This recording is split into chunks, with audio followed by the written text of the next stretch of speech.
Uncle, একটা ধূপকাঠি নেবেন? একটা ধূপকাঠি নেন না প্লিজ। ওই ছাড় বলতে, ছাড়। ভিখারির বাচ্চা আমার লাখ টাকা দামি শার্টে নোংরা লাগিয়ে দিল। একবারে গায়ে এসে পড়েছে। এত সাহস কোথায় থেকে পাই কি জানি। কতবার বারণ করলাম, যাসনি রে মা, যাসনি। কথা শুনলে তো? ওই সব বড় লোকদের বিবেক বলে কিছু নাই, না হলে ছোট ছেলেকে কেউ ধাক্কা মেরে ফেলে দেয়। ঠিকই বলিছ, মানুষ কতটা নির্দয় হয়। আব্বু রাস্তে এখনো অনেক দেরি, আমি ধূপকাঠি বেচা টাকা থেকে ওষুধ নিয়ে আসছি। দাঁড়াও তো। তুই যাসনি রে মা, যাসনি। কি হলো কি? বারবার ডিস্টার্ব করছো কেন? খোকা, তোর আবার শ্বাসকষ্টটা খুব বেড়েছে রে। তুই একটা ইনহেলার এনে দে না। আমি তো এখানকার দোকানপাট কিছুই চিনি না। আমার টাইম নেই, তুমি নিজে গিয়ে নিয়ে এসো না। আপনার কি হয়েছে দাদি? আমার স্বামীর খুব শ্বাসকষ্ট হচ্ছে, একটা ইনহেলার লাগবে। আমি তো এখানকার দোকানপাট কিছুই চিনি না। এখন কি করব? আপনি এখানে দাঁড়ান, আমি এনে দিচ্ছি। তুমি ছোট মেয়ে, তুমি পারবে না দিদি ভাই। আমি আমার মায়ের জন্য তো ওষুধ আনতে যাচ্ছি, আমাকে দেন। আসছি মা, বাবুকে দেখবেন। হ্যাঁ বাপ।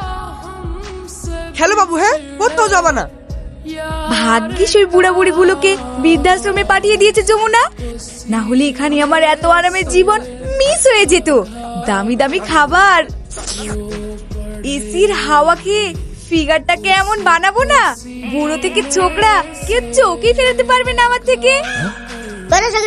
খেলবো না, আমি যাচ্ছি।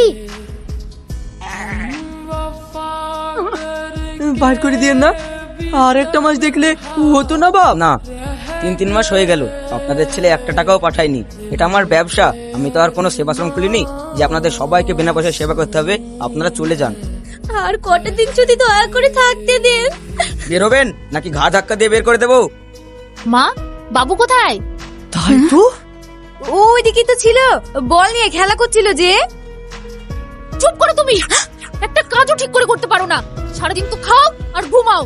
ছেলেটাকে একটু দেখে রাখতে পারলে না? যমুনা, পানি তো নাই। ওই দেখো বৌমার হাসিম, কার কি হলো? এই চলো তো দেখি। আসো আসো। আমাদেরকে হাসিম খবরটা দিল। কি করে কি হলো? ছেলেটা কে? এই কিছুই তো জানি না চাচি। ছেলেটা কেমন আছে ডাক্তার বাবু? আমার ছেলে কেমন আছে ডাক্তার বাবু? ওকে বাঁচান প্লিজ, বাঁচান ওকে। আপনারা? তার মানে এই ছেলেটা আপনাদের?